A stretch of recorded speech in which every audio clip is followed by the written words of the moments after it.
¿Ya? Si me avisas. Hemos visto que la conciencia tenía componentes. ¿Se acuerdan qué era el nivel de conciencia? Era que estaba controlado más que todo por el campo estático. Más que todo en una, como por ejemplo, en el estado de vegetal, el nivel de conciencia es el que se podría indicarlo. Que es más dentro del momento del estado de vigilia, y en el momento necesario también se puede indicar. Nosotros lo hemos definido como el estado de vigilia, es decir, que el paciente no está ni somnoliento, ni estuporoso, ni en coma. O sea, está con los ojos abiertos y está conectado. Y el contenido de la conciencia, en el que decíamos que estaban las funciones cognitivas superiores, como lenguaje, memoria, orientación. Y estas dependían de la corteza. ¿Listo? Yo puedo estar con los ojos abiertos, pero no entender nada. Estoy consciente, ¿cierto? Es al revés. Yo tengo memoria, lenguaje, orientación, pero no puedo abrir los ojos. Estoy en coma. ¿Estoy muerto? No. Pues nosotros decíamos que para poder nosotros definir lo que era muerte cerebral, teníamos que saber sí o sí lo que era el contenido de la conciencia y el estado de la conciencia. Y creo que les había dicho que íbamos a ver lo que era la escala de coma de Glasgow con ustedes, ¿verdad? Entonces, una manera fácil que nosotros tenemos de evaluar es a través de algo que se llama la escala de coma de Glasgow. ¿Listo? Creo que ya les había hablado de Glasgow. ¿Se acuerdan que les he dicho hasta el momento de Glasgow? ¿Yo les he dicho eso? He hablado sobre la escala de Glasgow. La división parámetro responde a dolor, responde a llamado.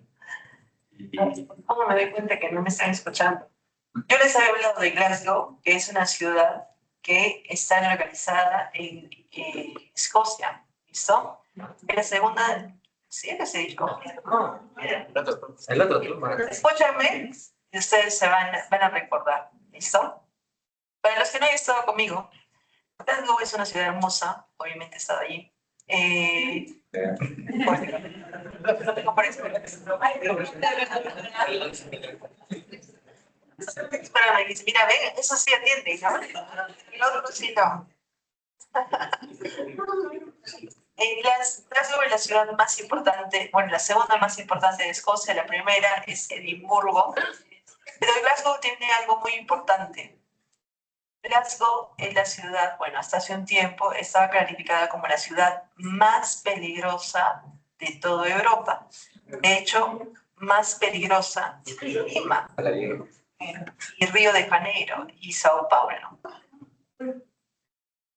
Y yo, ¿por qué les había dicho eso? Porque cuando ustedes eran internos, ¿se acuerdan? En el mundo imaginario en el que ustedes empezaban su internado, les había dicho que les había llegado un paciente que lo habían apuñalado a nivel del riñón. ¿Se acuerdan o no se acuerdan? Estaba caminando por Glasgow, era un turista y lo apuñalaron. Y dice, ¿por qué? ¿Ya se acordó? ¿Sí? Y yo les he dicho que era una ciudad súper peligrosa, ¿se acuerdan? Yo ya les había comunicado a algunos de ustedes en Glasgow. ¿Listo?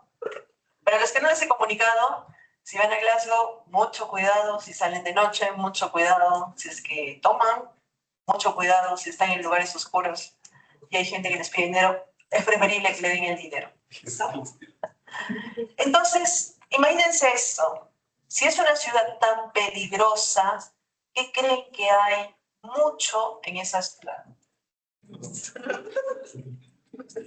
Asaltos, ¿qué más? Estos son nativos. Son peligrosos de manera.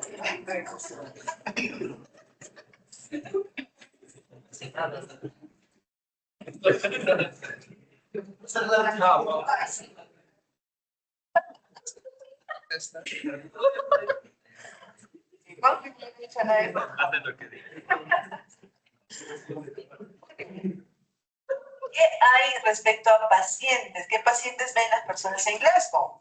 Acuchillados, Drogados. Golpeados, Baleados. baleados. Acribillados. Muy bien. Entonces, ¿qué creen que tuvieron que desarrollar debido al tipo de pacientes que ellos veían? Una escala de conciencia. Saber rápidamente si el paciente está bien o está mal, desde el punto de vista neurológico. Porque, ¿qué pasa si el paciente está muerto? Ya, se podría priorizar en los servicios de salud. ¿Qué más? Podríamos utilizar sus órganos si son donantes. ¿Qué más? ¿Qué pasa si es que viene otro que está con una escala de Glasgow 15? El otro está con 0. Bueno, con 3. Entiéndale, 15. Entonces, miren, Depende. y eso escuchen ustedes. Muy bien, depende. Excelente. Es el estado de emergencia. Muy bien. ¿Cuál necesita más atención? Es de 3, pero es urgente. La más grave. Pero no podría llegar a morir. No podría morir. Sabemos. ¿Cuál necesita más rápido su atención? De 3. Muy bien, bien importante eso. Ya vamos a ver después algunos criterios. Pero más o menos esto es para que ustedes recuerden que ese fue el contexto en el que se creó esa escala. ¿Listo? Saber rápidamente cómo está este paciente de manera neurológica. La Universidad de Glasgow es hermosa. En ellos se inspiraron para hacer Harry Potter. A mí es parece broma.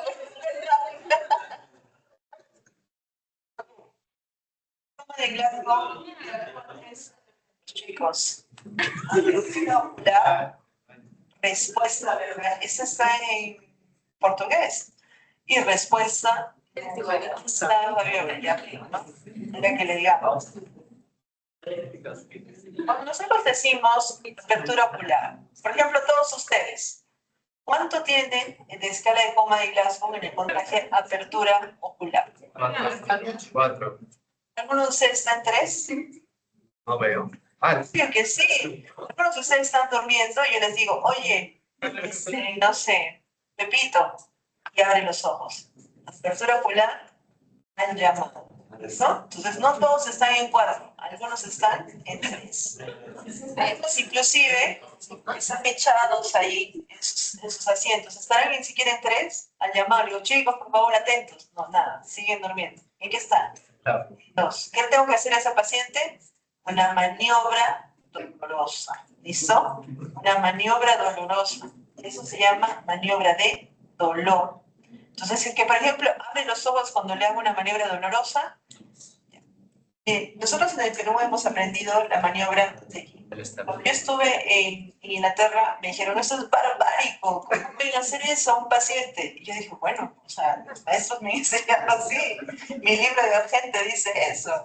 ¿Qué creen que hacen ellos?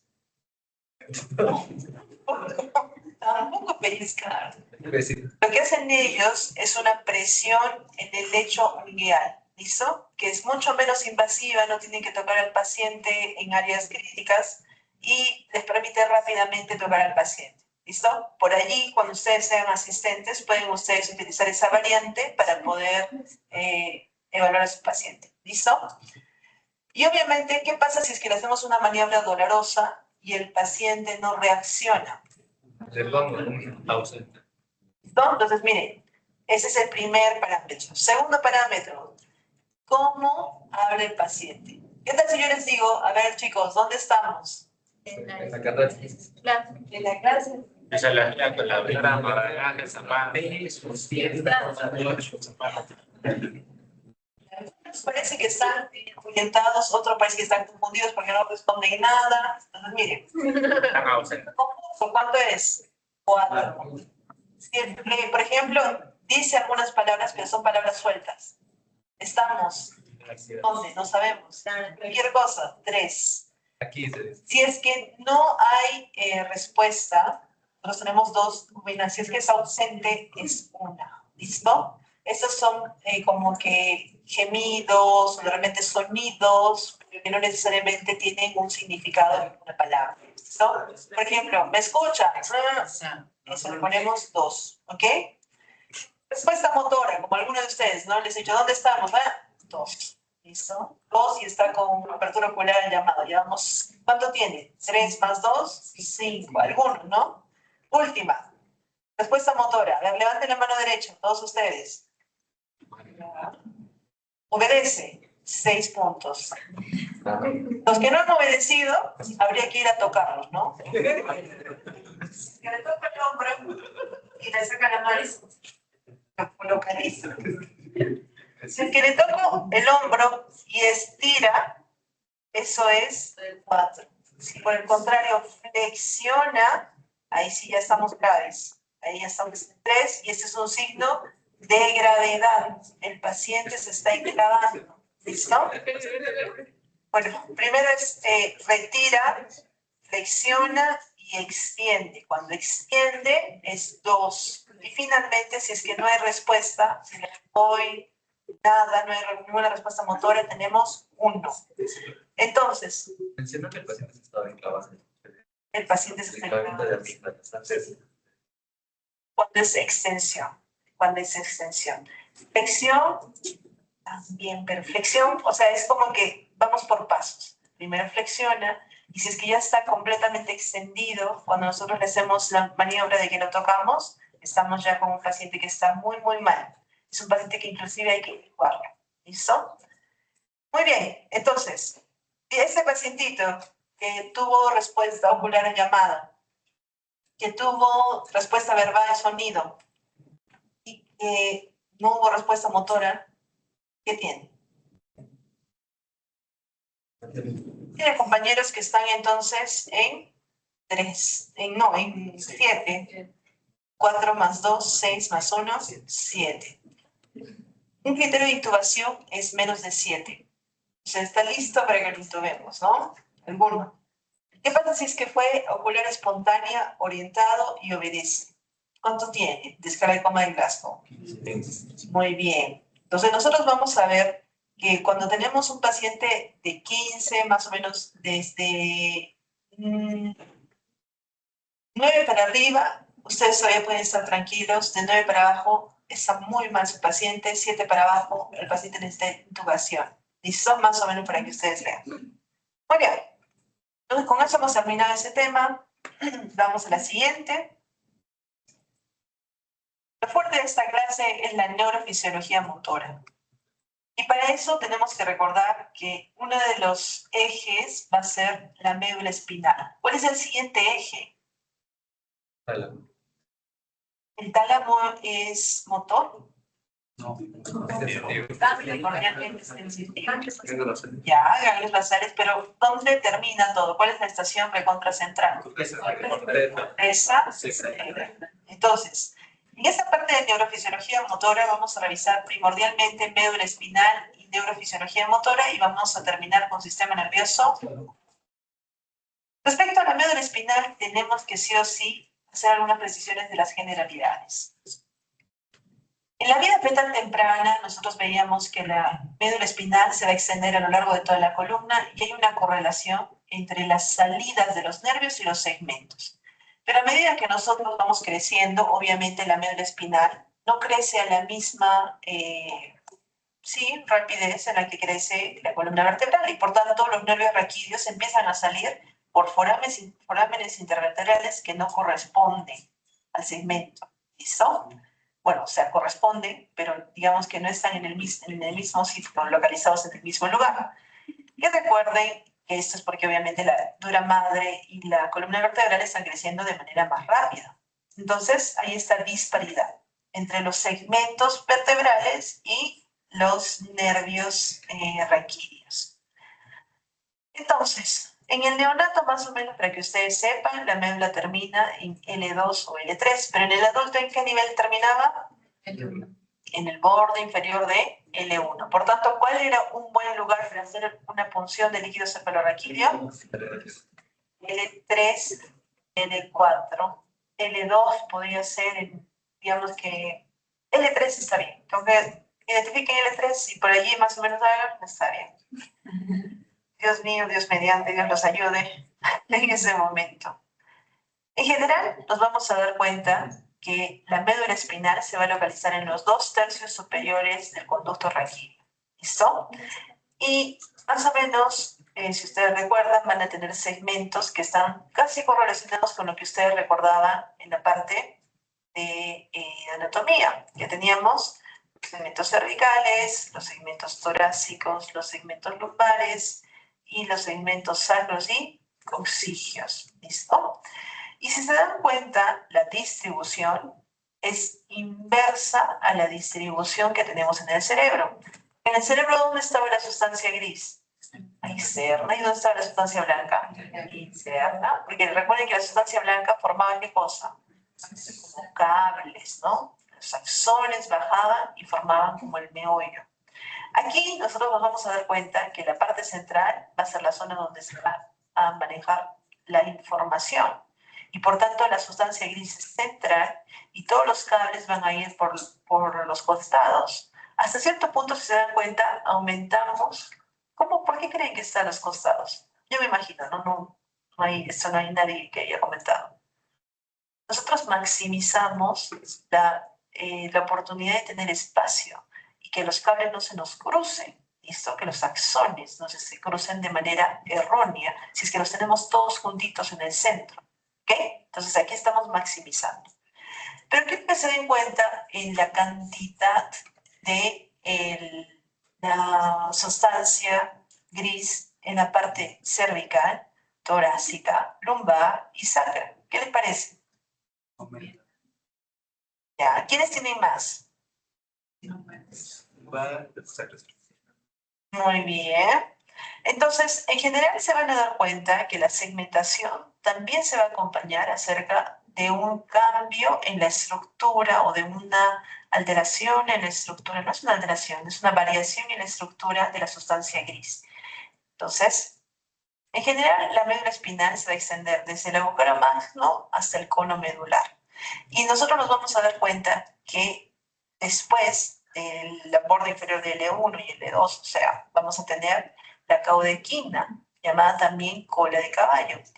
Y además tenemos el filum terminal. ¿Recuerdan ustedes qué es el filum terminal?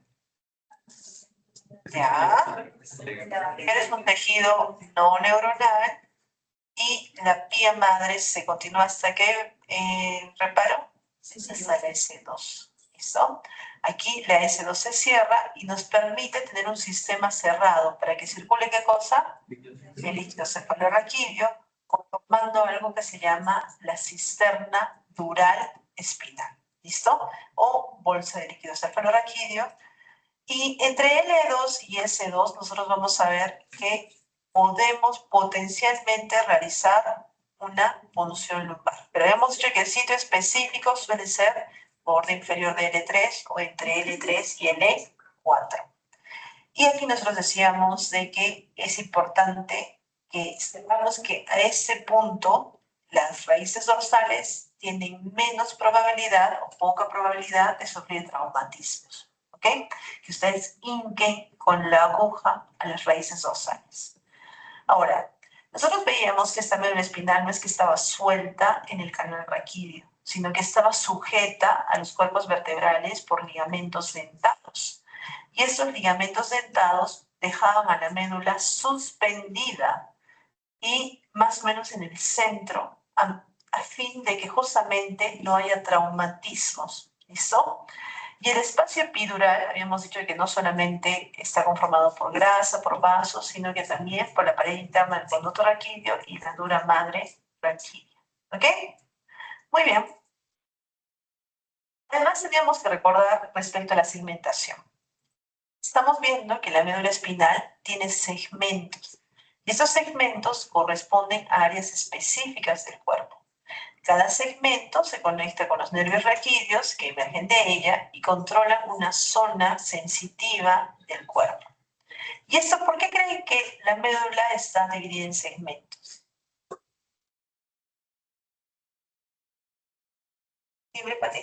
Para tener una mejor relación sobre las funciones que van a hacer con los regiones ya sea de las los cervicales, mayormente se van a encargar de zonas específicas, por ejemplo, cuello, mano, brazos, para tener una función más eficaz, mientras que los torácicos obviamente se encargan del tronco, ¿no?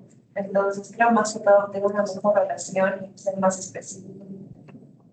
Funciones. Muy bien. ¿Alguien más quiere decir algo?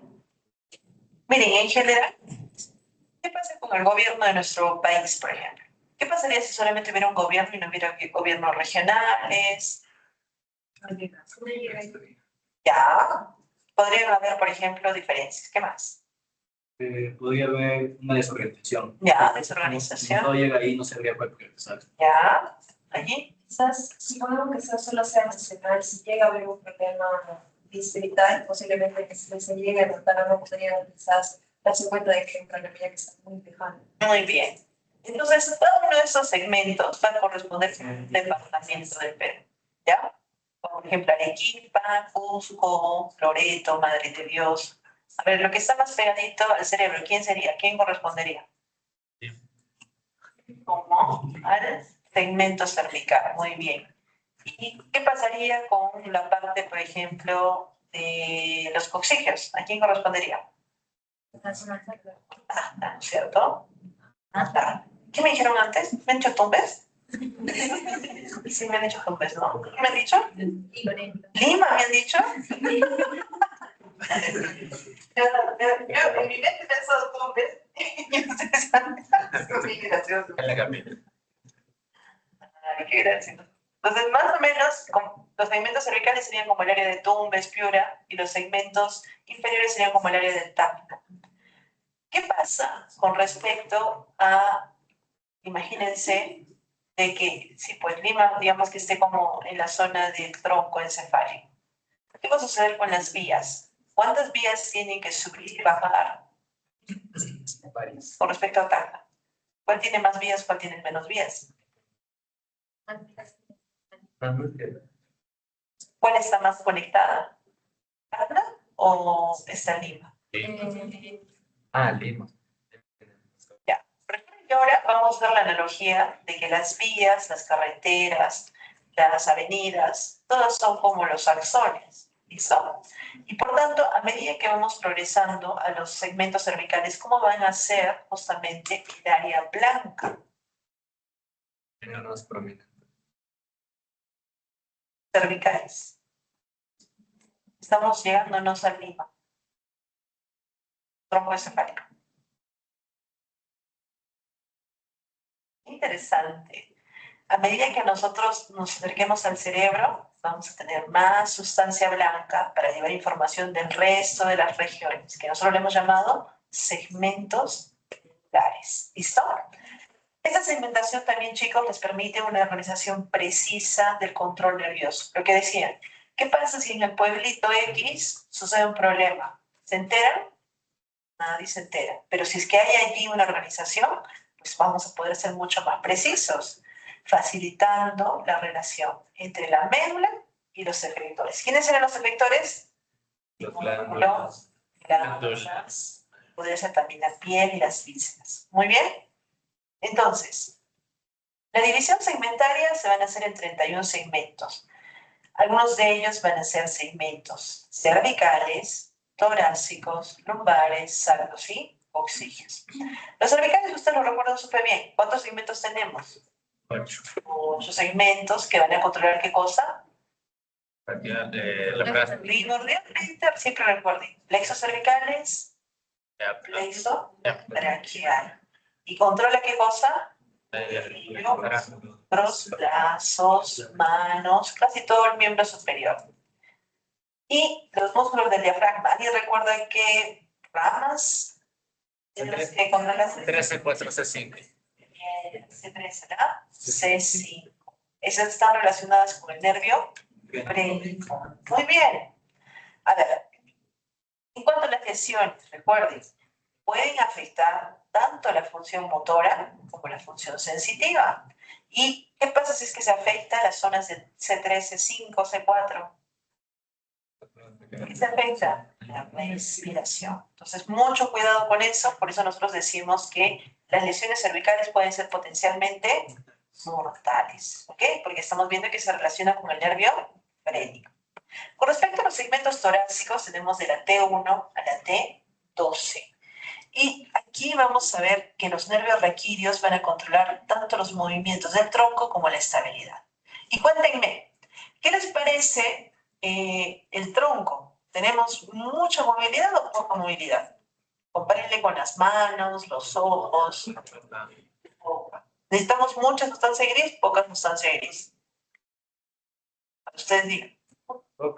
¿Poca? ¿Sí? ¿Están seguros? Uy. Dudan. Bueno, pero lo Y acá, recuperan la parte cervical, ¿cómo era la parte torácica? Boca. Ah, sí, ustedes dijeron eso, ¿no? No sé qué ha pasado que están, pero que dudan de todo, ¿no? Dudan de su existencia, somos o no somos. Muy bien. Recuerden que los segmentos torácicos, al encargarse de poco movimiento, se encargan de músculos grandes, pero no vamos a utilizar muchas zonas. ¿Qué hacen ustedes cuando un compañero no colabora con su trabajo o tiene poquito trabajo? ¿Qué hacen? Lo botamos. Cuando se quedan sin segmentos torácicos. Si fueran más justos, ¿qué harían? Muy bien, le reasignan funciones. Y nuestro cuerpo hace eso, ¿no? Es mucho más tolerante, no es que lo bota, sino que ¿qué hace? Le reasignas funciones. Y las funciones que le reasignas son funciones autonómicas. Entonces recuerden eso. La parte torácica, si bien no tiene tanta función motora, va a tener función autonómica. Entonces, aquí vemos que van a participar en el control, por ejemplo, del corazón, de los pulmones. Y obviamente se van a inervar los músculos del tronco, los intercostales y partes del abdomen. ¿Y en qué estaban relacionados los intercostales? Respiración. Respiración. ¿Qué tipo? ¿Inspiración o expiración? Inspiración. Por tanto, si es que hay alteración en la parte torácica, ¿el paciente puede morir? Piensen bien. No. Las confirmo. La reducción del 90% de la reducción estaba por el pero eso únicamente sería Muy bien. Lo que tienen que recordar es que teníamos músculos principales como el diafragma y músculos accesorios. ¿Pero es mortal? ¿Diafragma está bien? Probablemente no. ¿En qué momento nosotros veríamos esta alteración? ¿Qué reposo al paciente? ¿Normal o no? Si le digo vaya corriendo, por favor. Con el correo. Muy bien. En el momento que necesitemos justamente ese 10% de los accesorios. Excelente. A ver, ¿qué pasa con los lumbares? ¿De qué se encarga la parte de los segmentos lumbares? La sensibilidad De los miembros inferiores. ¿Esto es poco o es fuerte? ¿Qué piensan ustedes? Muy bien. Nosotros estamos viendo que vamos a ver segmentos desde L1 hasta L5. ¿De qué les pregunto? Si la médula termina a nivel L1 y L2, ¿cómo es que tenemos segmentos L1 a L5? Segmentos sacros y segmentos coxígeos. ¿No hay? ¿No existe? Sí existe. Sí, pero por ahí está. Recuerden que si bien la médula termina hasta L1 y L2, las raíces nerviosas van a salir, van a continuar descendiendo por el canal en un conjunto de fibras que se llaman la cauda equina. Y los segmentos van a estar ubicados en la zona que les corresponde cuando nosotros éramos todavía fetos. ¿Listo? Y estas raíces, recuerden, van a formar los nervios lumbares y vamos a tener que recordar que esta zona de la cauda equina es importante para la función. ¿Listo? Los lumbares van a contrarrestar a la parte baja del abdomen, los músculos de la parte baja del abdomen, caderas, piernas, muslos. Y las lesiones van a poder causar lo que se llama paraplegia. Si yo tengo una lesión que secciona la médula espinal a nivel de L1, ¿el paciente puede caminar? Piensen bien. Le seccionamos. Podría, tampoco es presente, porque ¿No? llegar a cortar los núcleos de y no. Muy bien. Nosotros no cortamos ningún núcleo, recuerden que las vías se alteraron, no hay cómo llevar la información, ¿listo? Entonces, no van a sentir las piernas y eso nosotros le vamos a llamar paraplegia o paraplegia. Cualquiera de las dos cosas ustedes pueden decir. Recuerden, nosotros vamos a ver que se van a afectar piernas, función vesical, función intestinal, sin comprometer las extremidades superiores. ¿Qué pasa si la sección es a nivel sacro? ¿Se altera o no se altera algo en el paciente? Sí. El sacro, bueno, los órganos sexuales. Muy bien. Recuerden que el sacro corresponde a la S1 y la S5 y se van a inervar los pies, el músculo del périneo, la vejiga urinaria y los genitales. Por tanto, nosotros vamos a ver que los segmentos sacros van a estar relacionados con funciones como micción, defecación y respuestas sexuales. Y esto es importante que ustedes conozcan, porque aquí vamos a tener unos componentes, vamos a tener ramitas que vamos a ver cuando veamos algunos plexos autonómicos. ¿Listo? Vamos a ver cómo se interrelaciona. Pero entonces, este paciente, por ejemplo, digamos que tenga una sección a nivel de L1 completa. Este paciente va a poder tener relaciones sexuales, puede tener hijos. Sí, puede. Tendría que hacerlo con ese. Ya. Los demás No había erección. no pueden. No, sí, pues. De Natural. manera natural. No. ¿Sí? Está. A nivel coxigio, nosotros vamos a ver que es la parte final de la médula espinal y vamos a tener un papel un poco menor, pero inerva una pequeña área de la piel alrededor del coxis. ¿Listo? Por allí tiene un rol en ese aspecto. ¿Listo? Ahora, recordemos que esta segmentación se va a evaluar por lo que son los dermatomas y los miotomas. Los dermatomas son segmentos de piel que están asociadas con segmentos espinales. Y un miotoma es un grupo de músculos que está relacionado con un segmento específico. Entonces, el dermatoma es la región cutánea inervada por un solo segmento espinal. Cuando hay una comprensión de estos dermatomas, podemos localizar precisamente una lesión en la médula espinal. Y cuando tenemos miotomas, recuerden que esto es un control, un conjunto de músculos que están asociados a una motoneurona que está relacionada con un solo segmento y por tanto afecta, por ejemplo, el movimiento. Entonces, para hacerlo más interesante, hace unas semanas vi a una paciente que tenía una alteración a nivel de T6 y T7. Dice que inicialmente ella no sentía la parte solamente izquierda de T, de tórax, a nivel de T6 y T7. ¿Cuáles son sus diagnósticos diferenciales? Y empiezo con lo más obvio, ¿no? ¿Le cree o no le cree? Que no siente. No siempre. No sientes esta franjita de T6 y T7. ¿Le cree? Sí. Pero primero hacemos el Ya. Levante la mano a los que le creen. Dividir. Los dos están en blanco. 15 o 0, 1, 3. Muy bien. Algunos de ustedes les creen, otros no. Esta señora fue a 3 médicos. Los 3 no le creyeron. ¿Ya? Cuarto médico era yo. Yo sí le creí. ¿Cuáles eran los diagnósticos diferenciales que ustedes pueden ver? Y ustedes pueden. Dicen el 200% de su kit.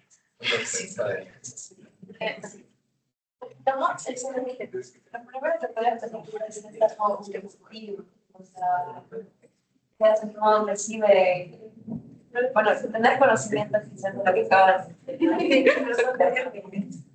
Entonces tendrías que entender funciones tanto motoras quizás preguntaríamos si son es sensitivo y tendríamos técnicas como que hay una vez que pulsan con algo distinto para confirmar también de que efectivamente no siente. Lo hemos pausado y no siente. No siente, No siente. y también quizás ver si las funciones motoras están aplicadas, eso va a ser sensitivo, como por ejemplo el dolor o los problemas al respirar, ¿no? Hay dolor. Hay dolor en la parte externa. No siente en la parte interior y le arde en la parte externa y posterior. Al primero Gabriel y luego. Una lesión. por algún golpe, quizá puedo consultar si tuvo algún procedimiento quirúrgico antes o no sé, se evaluar la zona. Nada, señor. Una caída reciente. No hubo caídas. Pues podría tener una hernia discal. Muy bien, ya vamos por Porque los ahí. nervios como pasan. ¿Por qué no es bilateral? Porque solamente está, solo está aplastando los nervios raquídeos de esa zona que en este caso que era la zona de 56. No siente la parte. ¿José? Posiblemente también puede haber una espondilosis de la región torácica. Ya. Ok, miren. Lo primero que yo pensé es, hay 3 diagnósticos diferenciales que tienen que ustedes pensar cuando les suceda eso. ¿Ya? Voy a ir en orden y les voy a ir contando qué pasó. El primero es que haya un pinzamiento. A veces los cuerpos vertebrales se mueven, se desgastan y apretan una parte del nervio. Eso se llama pinzamiento vertebral. Entonces, para eso le hice evaluar por neurocirugía, quienes le hicieron un estudio bastante extenso que incluyó columna vertebral, o sea, rayos X, tomografías, y determinaron que no había nada. Pero felizmente le creyeron a la paciente y sí le hicieron los estudios. Bueno, ¿alguien tiene algún otro segundo diagnóstico? No había hernias, no había protrusiones, ni quistes, ni ninguna lesión allí. ¿Algún otro diagnóstico? ¿Alguien de ustedes, sobre todo los que han leído y se han preparado para el juicio de hoy día? No es desmielitis. No hay enfermedades desmielizantes, por lo menos hasta ese momento que nosotros conectamos al paciente. ¿Algún tipo de fármaco? Sí tenía antecedentes de depresión. Y de hecho, esa fue la razón por la cual no le hicieron más estudios los otros médicos. Sí le administraron también gabapentina a la paciente, pero no mejoró. Y justamente ese fármaco tiene buenas efectos secundarios, sobre todo sobre las vías bronquiales. No, no, superpotencia. La despolarización y ayuda. Miren, yo en ese momento le pedí a la paciente que me muestre nuevamente la zona. Verifiqué que en la zona posterior tenía una sola vesícula. ¿Alguien tiene algún diagnóstico diferencial con esto? Una sola vesícula pequeñita, parece un granito pequeñito. Muy bien, muy bien. Alguien ya lo dijo. ¿Alguien más quiere decir? Esta paciente tiene herpes zóster, pero todavía no tiene lesiones cutáneas.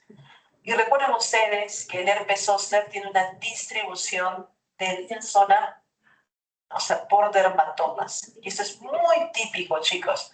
Cuando ustedes tengan un paciente que tenga una lesión, una alteración, recién le va a salir. No te preocupes. Ya nos ha pasado a nosotros que hemos visto pacientes que tienen una sola lesión o de repente ninguna, que a la semana aparecen con 20, 30 lesiones o 30 vesículas. Así que tranquilos. Ya hemos visto. Inclusive hay algunos que no presentan ninguna lesión. En esta paciente tuvimos suerte de que por lo menos había un NITA. ¿Ok? Siempre crean a sus pacientes. Si a su paciente les dice que les duele, por más de que tenga un trasfondo, cuéntenles.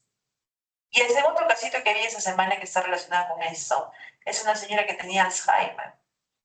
Y esta paciente comía sola y su familiar, más o menos 90 años, su familiar indica que empieza a hablar incoherencias y que la paciente ya no quiere comer. Dígame, ¿qué hacen ustedes? ¿Le creen? ¿No le creen? ¿Hacen algo? ¿No hacen nada? ¿Tiene Alzheimer? ¿Cuál es el problema? ¿Cuál es el problema que se diagnostica? ¿Cuál es el qué? ¿Cuál es el problema que se diagnostica? ¿Cuál es el problema si se hace el diagnóstico? Ya está diagnosticada con Alzheimer. Nosotros no hacen nada. O sea, le doy tratamiento, o sea, contra la neurotoxicosis. O sea, La paciente le dan de comer y el familiar dice que ya no quiere comer.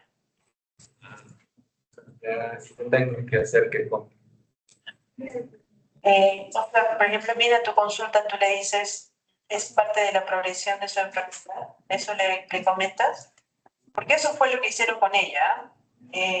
Acudió ella solamente a un médico antes de que yo la vea y el médico le comentó que era parte de la progresión de la enfermedad. Y la señora insistió, ¿no? No hay tratamiento. Para Alzheimer, no tenemos. Pero ustedes hacen algo, lo dejan allí. Dale pupileta. Bueno, recuerdo un poco. ¿Alguien más? ¿Alguien hace algo más para ese paciente? Bien, cuando ustedes tengan un paciente que tiene alteración de la conciencia, ¿cuáles serán sus diagnósticos diferenciales? Eso ya lo hemos visto, lo hemos repetido varias veces. Primer punto. Ustedes en la práctica, esto lo hemos visto en la práctica. ¿Qué hacíamos cuando nosotros tenemos un paciente con alteración de la conciencia? ¿Qué medíamos? Olvidaron. No medíamos glucosa para ver si es que estaba hipoglicémico. El paciente tenía 103 de glucosa, no estaba hipoglicémico. ¿De ahí qué mide? Trastorno hidroelectrolítico, 168 de sodio. ¿Qué hace? Elevado, hay que darle ¿Qué tenemos? inverso. Tenemos una hipernatremia a todo dar en un paciente con Alzheimer. Nunca piensen que un paciente, porque ya tiene por ejemplo, un paciente que esté crónico, si ustedes les dicen que está alterado, tienen que buscar una causa, porque, por ejemplo, la hipernatremia tiene tratamiento, sí tiene tratamiento, le damos nosotros por sonda nasogástrica agua libre. Este paciente puede regresar a su basal. Su basal no es como el de ustedes, de repente. Su basal es un basal en el que todavía come, todavía interactúa con el medio. No podemos nosotros asumir que el paciente no tiene nada porque ya tiene una enfermedad previa. ¿Listo? Esas son las dos cosas que quería comentarles para que ustedes más o menos vean en eso. ¿Listo? Siempre crean al paciente.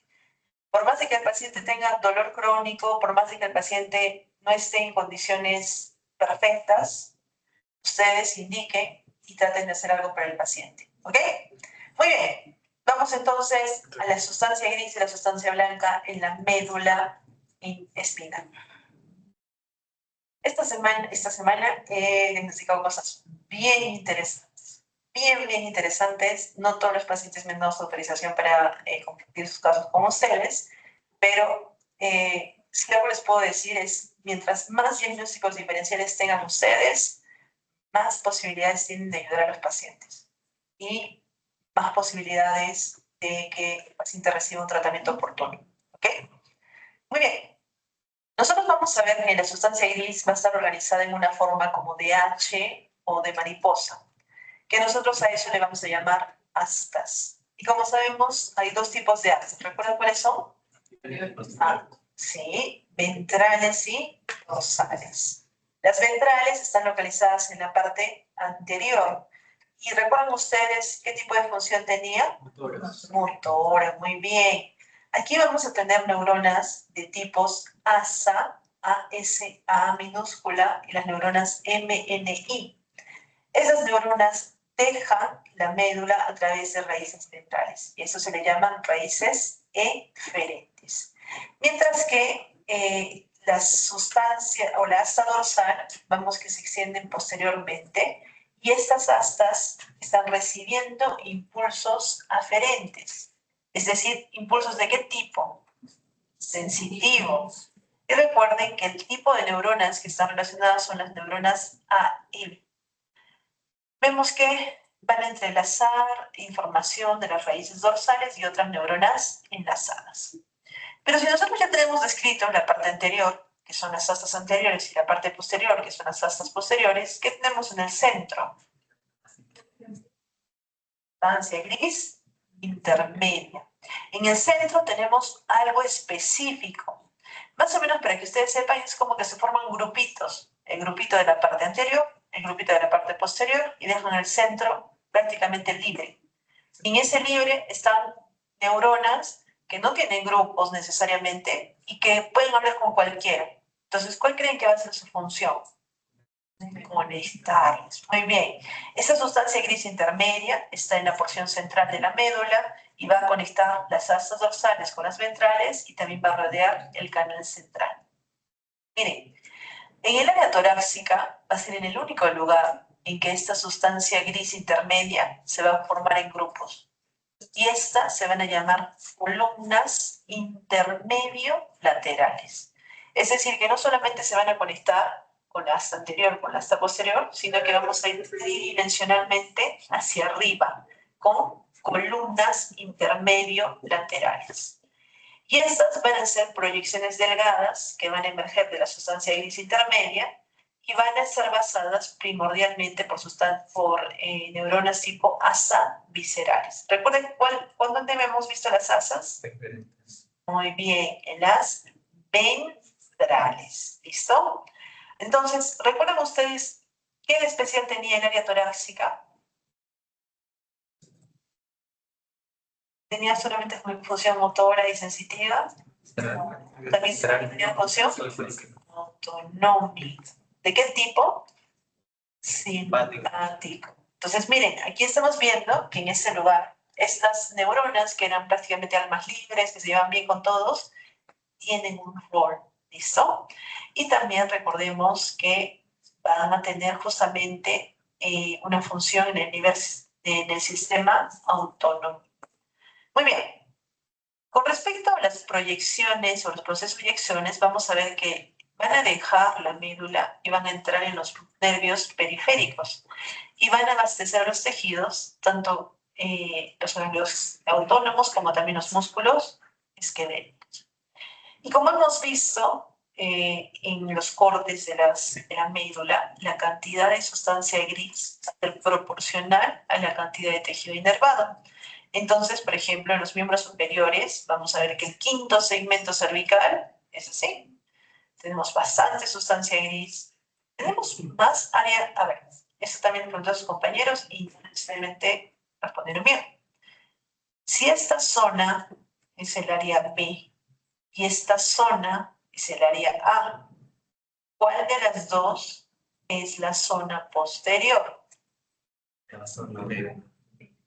B. B es posterior. ¿Esta es la zona posterior? Sí.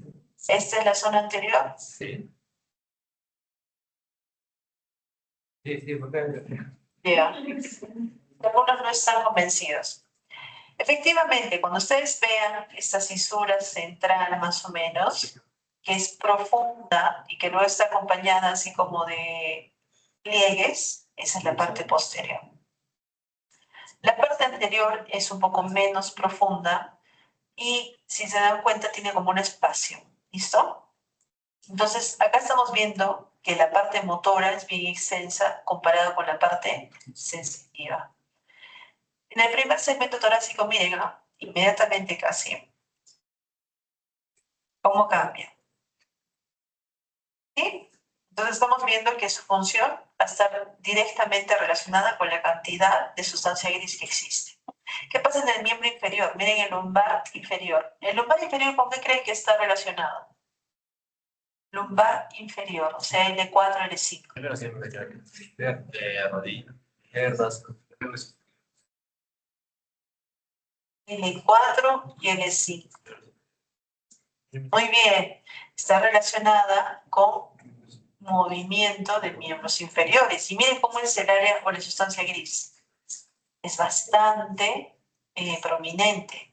¿Y qué pasa con los segmentos sacros? Más o menos, ¿no? Muy bien. Con respecto a la sustancia blanca, estamos viendo que rodea la sustancia gris. Son haces de fibra nerviosa y axones, pero que van en ambas direcciones. Ascendentes. Si es que estuvieran ascendiendo, ¿qué tipo de vías son? ¿Sensitivas o motoras? Sensitivas. Y si es que bajan, motoras. Entonces estamos viendo que van a transmitir la información entre segmentos de la médula y también a niveles más altos del sistema nervioso central, como el tronco encefálico y el cerebro. Estamos viendo que van a aumentar progresivamente hacia el cerebro y que se van añadiendo más fibras ascendentes y obviamente las fibras descendentes son un poquito menos. ¿Ok? ¿Cuál es la diferencia entonces entre la sustancia blanca y la sustancia gris intermedia? La composición, la sustancia blanca tiene axones y por eso es blanca porque tiene mielina y la gris constituye los somos. La gris intermedia. Claro, constituye cuerpos. Muy bien, pero siempre estás ubicando en la parte intermedia, ¿no es cierto? Muy bien. Entonces, recuerden que la sustancia blanca tenemos nosotros a los axones y la sustancia gris intermedia teníamos estas neuronas que se llamaban interneuronas. ¿Listo? ¿Hay axones allí? Sí, hay axones, pero no bien irisados. Y sobre todo tenemos somas. Muy bien. Lo que tenemos que recordar es de que por la sustancia blanca van a pasar las vías ascendentes y las vías descendentes. Y ya es importante que ustedes conozcan algunas. ¿Listo? Cuando hablemos acerca de la vía ascendente, el nombre va a partir donde empieza la vía y nos va a indicar su nombre donde termina. Miren, si es que es ascendente, ¿dónde tendría que empezar? Espino. ¿Y dónde tendría que terminar? Muy bien. Primero va a terminar en el espacio donde es la estación central sensitiva, que es espino talámico. ¿Listo? Recuerden que esta vía es una vía netamente sensitiva que nos permite diferenciar dolor, temperatura y tacto grueso.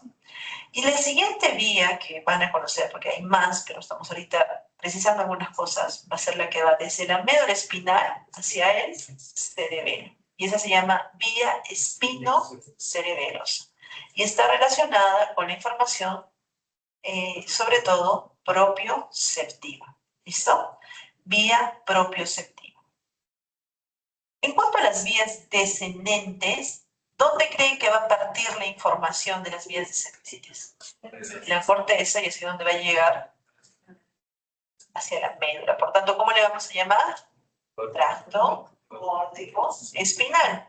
Y el otro tracto que van a conocer es el del vestíbulo, del oído medio interno, hacia la médula espinal. Entonces, el tracto córtico espinal está relacionado con el control de movimientos voluntarios y el tracto vestíbulo espinal está relacionado con el mantenimiento del equilibrio.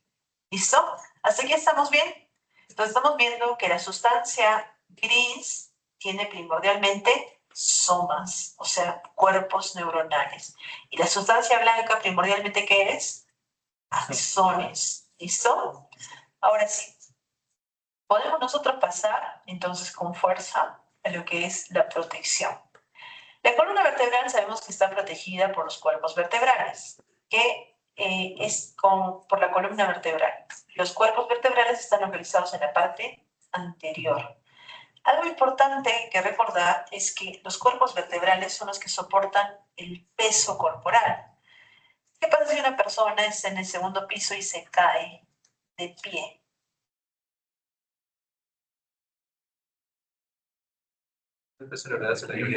¿Qué columna? ¿Qué parte de la columna? La columna lumbar.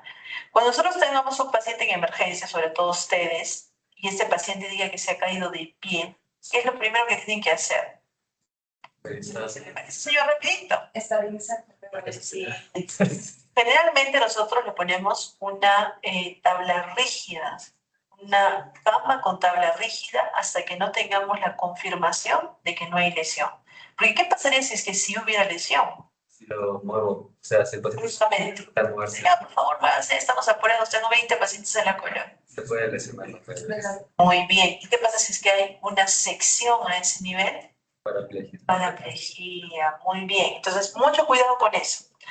Además, los cuerpos vertebrales se van a continuar con dos pedículos que van a ser posteriores y que van a fusionarse en las apófisis transversas. ¿Listo? Llamadas también, bueno, luego se van a fusionar en la apófisis espinosa.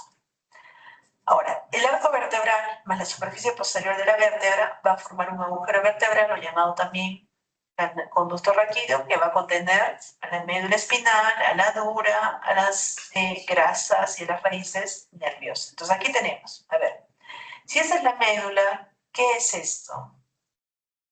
Ilia madre, y luego si esta, dura madre. ¿Y esto? A ver, si está saliendo por la parte, esta es la parte posterior. Si es que la parte posterior, ¿qué son? Raíz dorsal, y si es que esta es raíz ventral. Y este va a ser, ¿cómo se llama esto? Nervio raquídeo. Listo, nervio raquídeo, que tenía sus dos componentes, ¿recuerdan? Bueno, este es ya. Además, los espacios entre los cuerpos vertebrales van a tener discos fibrocartilaginosos y estos van a estar estabilizados con ligamentos rígidos, que son los ligamentos intervertebrales. Ahora, el agujero intervertebral, recuerden que aparece cada 2 pedículos seguidos y nos va a permitir que salgan los nervios segmentarios y que también pasen los componentes sanguíneos. Muy bien. Respecto a la función motora de la médula espinal, nos vamos a dar cuenta de que su función va a ser primordialmente coordinar y controlar los movimientos del cuerpo. ¿Listo? Y miren, nosotros nos vamos a enfocar en este término. Cuando hablamos acerca de control, nos vamos a dar cuenta que aquí vamos a trabajar con los cuerpos neuronales, que en este punto nosotros le vamos a llamar cuerpos motores. Y estos cuerpos motores van a estar localizados en la médula espinal. ¿En qué parte de la médula espinal? En la asta ventral. Ese es el control. Pero si estamos hablando acerca de coordinación, vamos a tener 2 tipos de coordinaciones. La coordinación central y la coordinación local. La coordinación central va a estar en la corteza cerebral y esta va a transmitir su información a través de las vías descendentes. ¿Recuerdan cómo se llamaba esa vía descendente? Muy bien, espinal, pero también le llamamos la vía piramidal. Y a nivel local vamos a tener las interneuronas. Son las interneuronas las que van a coordinar la función motora a nivel local. ¿Listo? ¿Eso quedó claro? Listo. Entonces, nosotros nos damos cuenta que si es que esto quedó claro, yo puedo ir directamente a los componentes, ¿no es cierto? Puedo ver lo que sucede en la médula espinal y puedo ver las vías descendentes. Los componentes, hemos dicho que el primero van a ser las motoneuronas. Esas neuronas que están en el asta ventral ya van a tener nombre y apellido. Su primer nombre va a ser motoneurona. Su apellido va a ser alfa o gamma. Pueden ser alfa o pueden ser gamma. Las motoneuronas alfa son aquellas que inervan a los músculos esqueléticos y por tanto son las responsables de la contracción del músculo esquelético. Son las responsables de todo lo que nosotros conocemos. A ver, vamos por partes. Aquí. Esto es anterior, posterior. Anterior. Esto es anterior, posterior. Posterior. Este es asta ventral o dorsal. Ventral. ¿Qué cosa es esto? Sustancia gris intermedia. ¿Y qué cosa es esto? Sustancia gris posterior. Muy bien. A ver, aquí tienen una neurona, bueno, un par de neuronas en negrito, una roja, tienen una verde y tienen una azul. ¿Cuál de estas corresponde a una neurona que es motora? Piensen bien.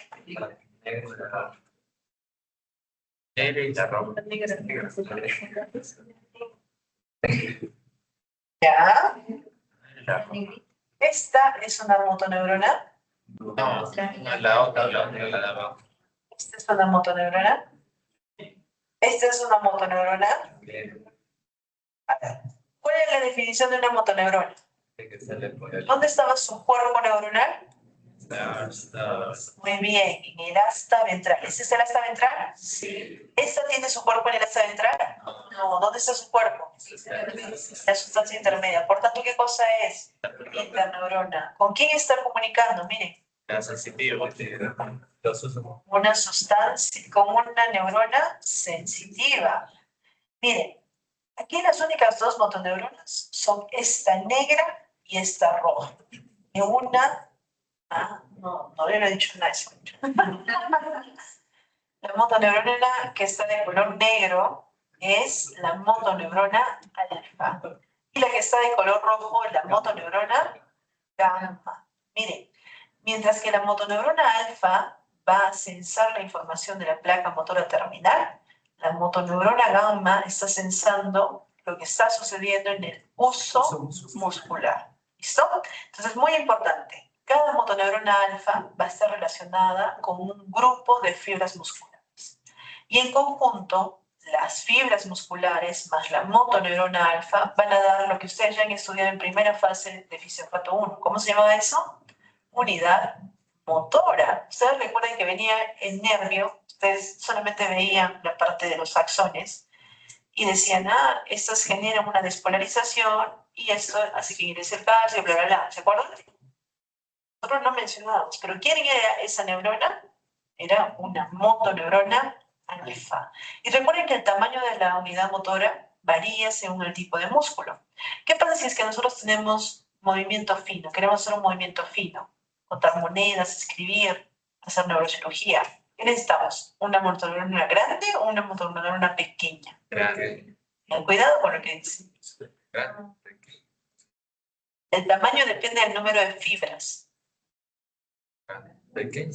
Y ahora les digo, ¿qué pasa si yo quiero mover el femoral? Que yo tenga entendido, doctora, gran parte de los músculos de las piernas tienen neuronas que tienen un axón muy largo. ¿Ya? Pero el grosor. También son gruesos. Muy bien.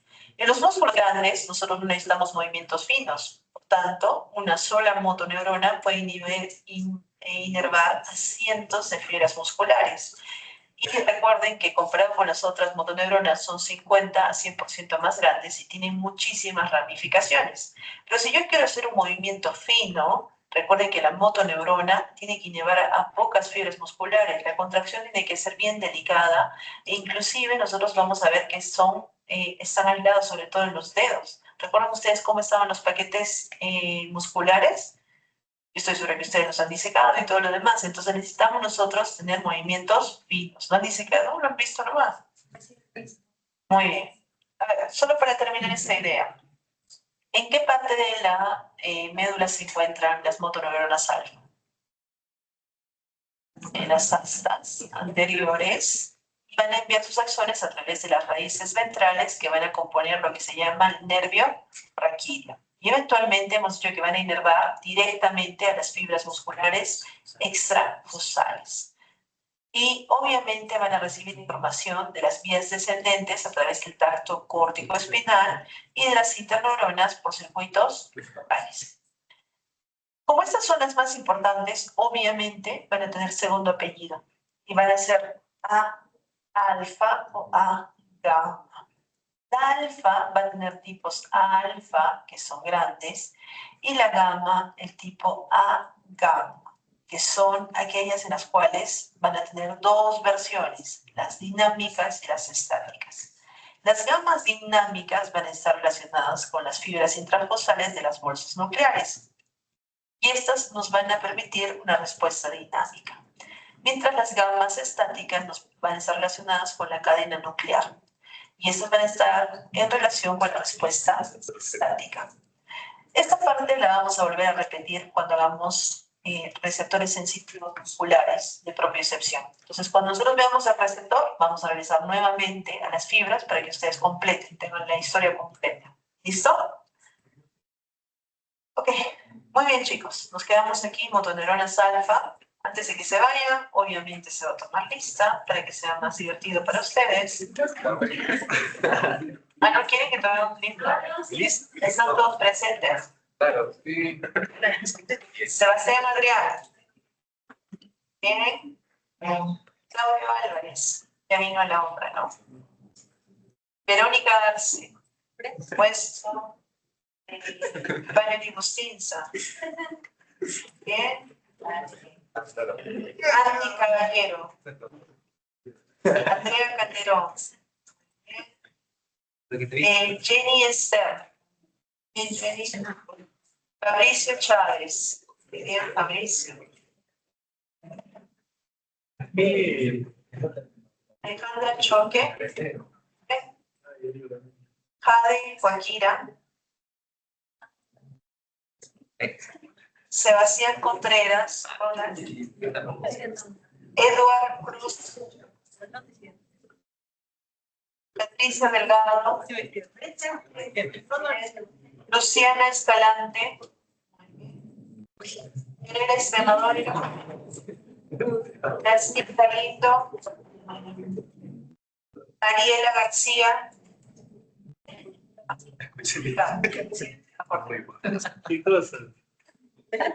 ¿Has visto las películas? Claro. Jordan Gómez, asistente.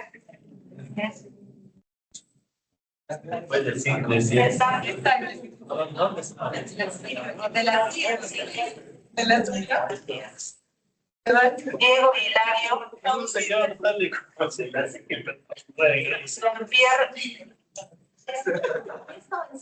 Jean-Pierre Yankee,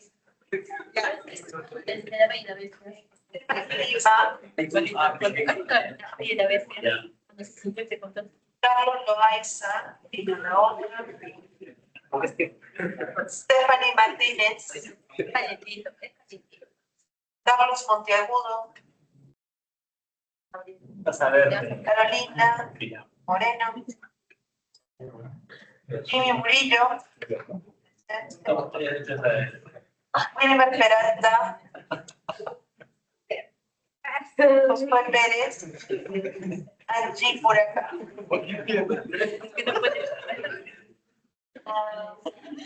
Tommy.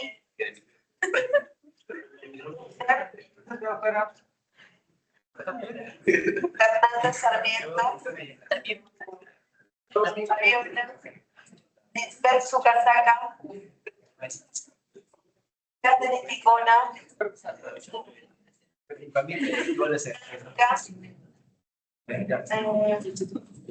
Valeria Rosario, Daniela Valeriano, Flavia Vargas, muy bien, Fernanda, Carlos, Adriana Villavicencio, Raúl, me faltó Raúl, no está bien. Gabriel, muy bien, Antonella Segarra, muy bien, y Angelina Ceballos. Salió al concierto. Ah, ok. Alejandro Zúñiga. Esto. Muy bien, chicos. Hasta la próxima clase.